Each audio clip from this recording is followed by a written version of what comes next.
Bienvenidas, queridas amigos y amigas, a Bienvenidos Venezolanos TV en este programa Actualidad con Alexis Ortiz. Hoy vamos a conversar con un venezolano de lujo, un hombre que hizo un trabajo extraordinario como servidor público, pero además un hombre de rango académico, un empresario exitoso, un hombre identificado con la conservación del ambiente, o sea, un hombre realmente valioso y valioso y diverso. Se trata de Enrique Salaromer. Bienvenido, Enrique. Muchas gracias, Alexis. Encantado de estar contigo y a tu orden. Bueno, es que estaba viendo, Enrique, que tú tienes una gran experiencia como servidor público. Viviste un momento muy estelar de la política venezolana durante el periodo de la democracia civil, que fue el momento de la descentralización. Y de alguna manera tú te convertiste en un símbolo de esa descentralización. Y ahora estamos en una situación laberíntica en el país, donde las cosas no se entienden.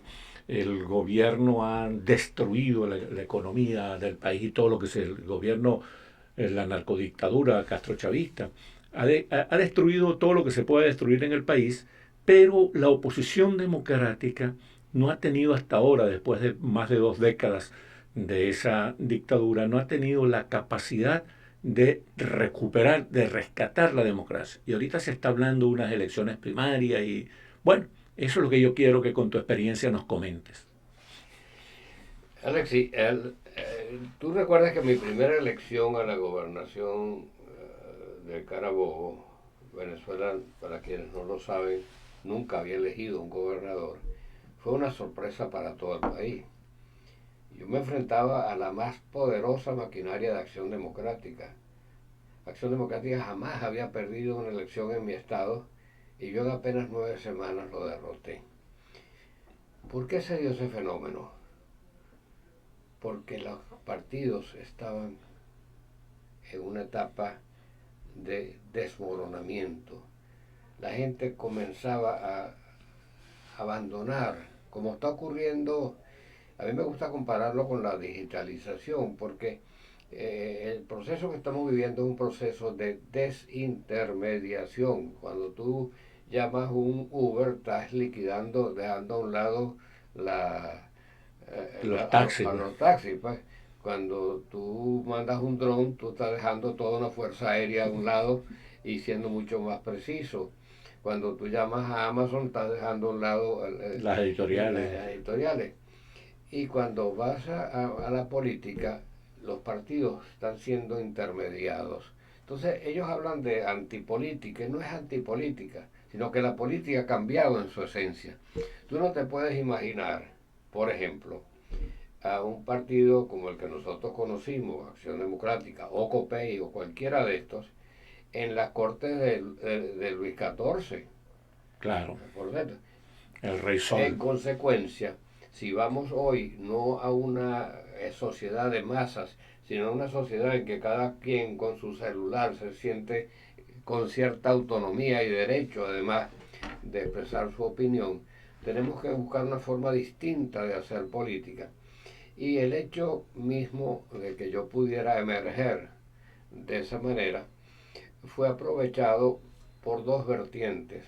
Uno, por la subversión uh, militar que estaba anidada y que había aflorado en 1992, y por factores económicos que se consideraron más importantes que los partidos y se unieron y lograron incluso el apoyo de la Casa Blanca y el apoyo subrepticio de Fidel Castro y de Gaddafi. ¿Cómo ocurrió eso de que convergieron el apoyo a la Casa Blanca y el apoyo a Fidel Castro y Gaddafi? Bueno, lo de Gaddafi viene de atrás.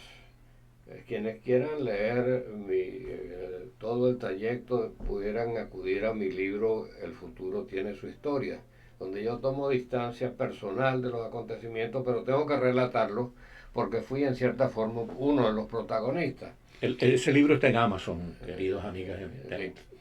Pero había una especie desde la época de la derrota del mundo árabe en la guerra de la Yom Kippur, cuando se produce el embargo petrolero árabe, se crea una ofensiva islámica contra Occidente y especialmente a Estados Unidos, que en los 20 días que duró esa guerra ayudaron muchísimo a Israel a abastecerlo para que pudiera hacerle frente a un ejército 10 veces mayor al suyo y derrotarlos en apenas 20 días. Eso quedó, pero no en una Nos forma... estamos refiriendo a Yom Kippur, a ese. Después, sí, la guerra de Yom Kippur, Ok. cuya guerra vale un programa, Sí, señor, porque es tenemos que hablar. Lo interesantísima vamos a hacer, lo vamos a hacer. esa guerra. Pero el hecho es que eso es seguido por una serie de iniciativas terroristas aisladas en las cuales se va a inscribir eventualmente Bin Laden y su ataque a las Torres Gemelas, que le da como final a esa etapa. Bueno, en ese contexto había una idea de aproximar los conflictos del Medio Oriente a la frontera norteamericana, porque desde lejos no... O sea, Norteamérica era quien permitía la pervivencia de Israel, había que atacar a Estados Unidos y para ello había que acercarla. Entonces, hay una aproximación entre el Foro de Sao Paulo, que lo suscribe o lo convoca Fidel Castro junto con Lula en 1991, al terminar la Guerra Fría. Que ahora se ha convertido en Grupo de Puebla. Sí, eso es una etapa posterior. Pero hay una especie de, en aquel momento, una especie de, de convivencia y Gaddafi llega a asistir a un par de reuniones, incluso una en Margarita.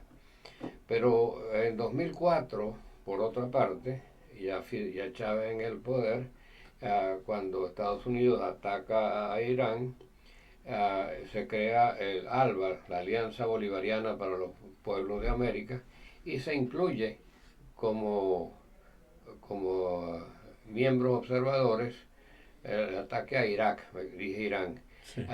Se incluye a Irán y Siria, que son Sí. los países vecinos de Irán. De manera que había un esfuerzo por acercar los conflictos del Medio Oriente a las Américas. Por eso el apoyo de Gaddafi, quien aportó concretamente $1.000.000 a la campaña. Fidel Castro logró de alguna manera reunir otro 1.000.000. Pero lo más interesante de todo esto es que empresarios venezolanos lograron convencer al Departamento de Estado de que si Chávez perdía las elecciones, así va a convertir en un aliado de la FARC, que en ese momento tenían 22.000 hombres, porque habían heredado la desaparición del cartel de Medellín y el cartel de Cali, les entregó prácticamente el negocio del narcotráfico y con ese dinero la FARC se convirtieron. Pero la decisión de Estados Unidos no tiene ninguna lógica porque para que no forme un movimiento guerrillero paralelo, entonces vamos a entregarle el poder de una vez. Ahora, la Esa era aproximación. más o menos la posición de John Maisto, el embajador de Estados Unidos en Venezuela. Bueno, John Mestos se lo dijo a dos personas que tú conoces, Alberto Franceschi, y se lo dijo a Julio Castillo, que no podían permitir que perdiera Hugo Chávez. Esa es la conspiración que va a llevar a que cuando ya yo había alcanzado y comenzaba a pasar y Chávez venía cayendo, me tumban a mí, me quitan todo apoyo televisivo y logran Que Chávez se recupere que se recupere y y al gane la final elección. gane. Claro, en el momento en que empezó a hacer disparates todos se arrepintieron, pero ya era demasiado tarde. Y eso nos regresa a un tema que cubrimos hace un rato, ¿no? Cuando estábamos conversando fuera de cámara, en cuanto a que la influencia económica en la vida pública es uno de los elementos más terribles, porque así como llevaron a Hitler al poder en 1933 por presión de los intereses del acero de Alemania, asimismo capitales venezolanos, banqueros y medios de comunicación, según testimonio de Asdrúbal Aguiar, quien en el testimonio escrito, quien era ministro de Relaciones Interiores, estuvo en la Casa Blanca, estuvieron todos los banqueros y estuvieron casi todos los medios de comunicación en, en coincidencia con Hugo Chávez, porque los partidos que tradicionalmente habían servido de sostén a DEICOP estaban desapareciendo y habían emergido dos figuras. Una que pensaban que no podían manipular, que era el caso mío, y otro que equivocadamente pensaron que podían manipular, que era Hugo Chávez. Bueno, y después eso trajo, ese entendimiento tan acrobático, tan extraño, trajo como consecuencia, Una tormenta perfecta. exactamente, trajo como consecuencia este desastre que estamos viviendo ahora. Ahora, en medio de este desastre, yo quiero una orientación tuya, porque tú tienes la experiencia para dar orientación. Va a haber elecciones primarias. Las elecciones primarias se van a respetar los resultados, se van a poder hacer, va a poder votar la gente que está en el exterior. Las elecciones primarias van a producir una emoción unitaria para enfrentar la narcodictadura. Mira, en el mejor de los casos de celebrarse, las primarias van a elegir a un liderazgo opositor. Y aquí hay tres vertientes que yo observo, ¿no? Eso puede cambiar porque es un proceso dinámico, ¿no? Una vertiente que es más del gusto de Maduro, porque ha sido flexible y ha negociado con él, que le encabeza hasta ahora a Enrique Capriles. Enrique Pérez Radonsky, sí. Ahí se habla de que recibirá el apoyo de Manuel Rosales, quien también Sí. ha tenido unas relaciones muy estrechas, y de Henry Ramos Ayub. Luego hay una versión que, según fuentes periodísticas, estaría apoyada por el chavismo original y financiada por Rafael Ramírez, que le encabeza el Conde. Yo de esto no puedo dar fe porque Claro, pero es información que me dan periodistas que son amigos tuyos y míos, pero de mucha jerarquía, y no me lo claro, dicen como, como chisme, como pues. pasando chisme. Y la tercera es la posición de María Corina, que es, digamos, la posición ortodoxa, que en cierta forma sería la ideal si fuera una representación de la resistencia para entrar en una etapa de negociación con Maduro. Eso es el script, tal como lo quieren los norteamericanos, que fueron quienes diseñaron este proceso. ¿Qué es lo que creo que está ocurriendo con estas purgas que se han producido? Que pudiera haber un proceso. Venezuela está exportando un 20% del petróleo que le ofreció a Cuba.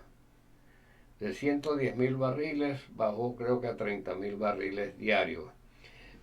Cuba está en una situación gravísima y necesita negociar. De otra parte, Rusia no puede ayudar porque está involucrada en La guerra. la guerra que ha declarado contra la pobre Ucrania. Y por otra parte, China con Arabia Saudita. Y eso tampoco le interesa a Estados Unidos desde el punto de vista del fortalecimiento del régimen iraní. Entonces pudiera estarse produciendo un proceso. Acuérdate que mi formación como analista estratégico me lleva a veces a ver cosas que otros no ven. No, y además a pensar globalmente, ¿no?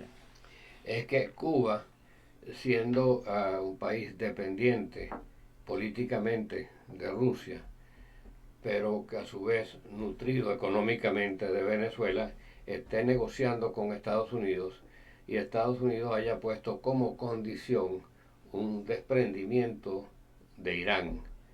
Y eso explicaría, en el plano teórico, la racia, la purga contra el Isami y todos los que tienen que ver con el Hezbollah, que como tú sabes es un brazo del Quds, que a su vez es el eje de la Guardia Revolucionaria Islámica que preside el Ayatollah Sí, porque Khomeini. llama la atención que hayan defenestrado de alguna manera a Tarek al-Alzheimer cuando él es el representante eso, del fundamentalismo musulmán en el gobierno venezolano.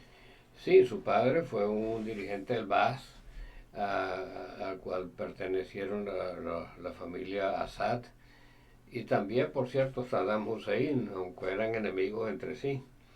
Y, y a su vez ellos tienen acuerdos muy estrechos con Irán, con los ayatolás de Irán, porque pertenecen de hecho a una de las derivaciones de los chiitas dentro del mundo musulmán. Entonces hay por los elementos que están tocando, uno diría que están sacando del juego a Irán. Pero entonces tú eres, haciendo ese análisis tan interesante, ¿Tú crees que hay una posibilidad de que podamos salir en un plazo, si no perentorio, más o menos razonable de la narcodictadura en Venezuela? No sé, porque yo creo que el juego final, si es un juego de ajedrez, sería negociar también la salida de Maduro hacia un sitio libre y que donde no sea perseguido, con lo cual no habría elecciones y se construiría de mutuo acuerdo un gobierno de transición. ¿Tú ves esa posibilidad? Yo la veo y veo que la figura que representaría la ortodoxa que está actualmente en el poder y que constaría de la anuencia de Rusia y de Cuba, seguramente sea el general Padrino. Padrino. Pero como ellos nunca han querido tener una facha de régimen militar, iría como vicepresidente quizás y no sé quién pondrían de presidente, pero esos Pero tendría que ser, el hombre en la transición tendría que ser un hombre potable para ambos sectores. para ambos sectores. Es decir, tendría que ser un hombre aceptado por el chavismo y aceptado por la oposición O por lo democrática. menos O una mujer. o por lo menos equilibrio. Exactamente. Equilibrio. Enrique, oye, este programa ha estado muy interesante por todos esos análisis globales y interconectando las cosas que nos has hecho. Pero como tenemos que cerrar el programa, yo te voy a preguntar lo siguiente. ¿Tú crees, con tu experiencia, con el optimismo que tú siempre tienes, tú crees que nosotros vamos a regresar a aquella situación de país en el cual el presidente no tenía la capacidad de avasallar a los otros poderes, al Poder Judicial, a la Contraloría, a la Fiscalía de la República, que no podía pasar por encima de los gobernadores y de los alcaldes, que permitía ese proceso airoso y brioso de descentralización? ¿Volveremos a eso? Bueno, creo que todavía, yo creo que es un proceso largo, Alexis, es lo que tú y yo quisiéramos, pero tú fuiste alcalde, yo fui gobernador, ah, sabemos el valor que tiene aquello. De hecho, Tip O'Neill, ah, el famoso presidente de la Cámara de Representantes de Estados Unidos, escribió un solo librito, o sea, pero es un libro lapidario porque dice All politics is local. Sí, La todo poder es política local. es muy local. Es decir, para que haya una democracia perdurable es necesario que el poder resida en cada pueblo, en cada población, en cada estado, como lo es en Estados Unidos, como lo es en Inglaterra, como lo es en Alemania y en cierta medida en los demás países democráticos del mundo. Pero en este momento Venezuela está inscrita en la lucha geopolítica mundial. Y es una lucha de geopolítica mundial que de acuerdo a mis cálculos, y lo verás en el segundo tomo de mi libro, culminará en 1934 con un nuevo orden mundial que tome en cuenta, entre otras cosas, el poder de China. En el uh, 2034, quiere decir. 2034. Porque hay ciclos históricos que se repiten y de acuerdo a esos números que hasta ahora han demostrado que son ciertos, nosotros estamos en la etapa más dura, más difícil. Parecía la Segunda Guerra Mundial, pero en otro momento.